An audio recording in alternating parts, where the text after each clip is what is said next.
Pemirsa, dalam kurun waktu 5 minggu terakhir, kasus COVID-19 mengalami peningkatan. Hal yang harus diwaspadai pada proporsi kasus nasional. Terjadi pergeseran ke provinsi-provinsi di luar wilayah Jawa Bali. Menurut juru bicara pemerintah untuk penanganan COVID-19 Profesor Wiku Adhisa Smito, terlebih lagi kenaikan kasus saat ini seiring peningkatan ketersediaan tempat tidur atau bed occupancy ratio atau bor rumah sakit dan kematian pasien COVID-19. Kewaspadaan perlu dilakukan secara menyeluruh, sebab data menunjukkan telah terjadi pergeseran tren kasus ke provinsi luar Jawa Bali. Sebelumnya, proporsi kasus nasional sangat didominasi provinsi-provinsi dari Jawa Bali dengan persentase 95,34%. Namun, angka ini semakin menurun dan kontribusi dari provinsi luar Jawa Bali meningkat dari 3 hingga 4%, hingga mencapai 24% dari total kasus nasional. Kenaikannya pun lebih cepat dan signifikan. Sementara dari sisi bor isolasi rumah sakit rujukan, 10 provinsi mengalami tren kenaikan. Di akhir Januari lalu, bor di 10 provinsi ini berkisaran 2 hingga 5%, namun saat ini menjadi 20 hingga 40%. Untuk itu, dengan melihat perkembangan terkini, penyesuaian strategi pengendalian mendesak.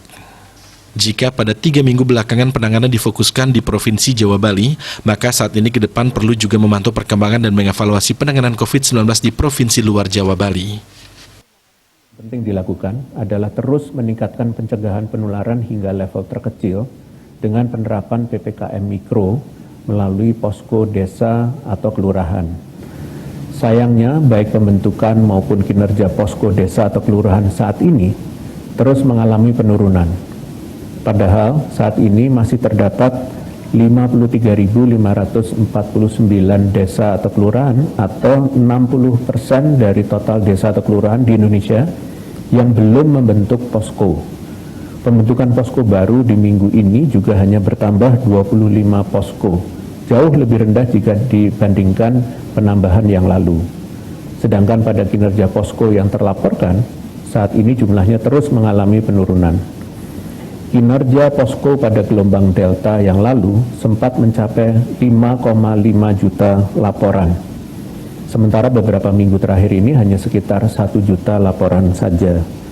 Untuk itu, mohon kepada seluruh pimpinan daerah, yaitu Bupati dan Wali Kota, terutama pada provinsi di luar Jawa Bali, untuk kembali menggalakkan pembentukan dan meningkatkan kinerja posko di daerahnya. Pemerintah daerah juga perlu kembali menegakkan protokol kesehatan sesuai dengan level PPKM-nya. Utamakan kegiatan untuk menekan kenaikan kasus daripada sekedar imbauan, seperti pembubaran kerumunan, penegakan disiplin protokol kesehatan, serta pelacakan kontak erat. Lalu penanganan cepat pasien positif serta pemantauan warga isolasi mandiri di rumah. Bali Pos melaporkan.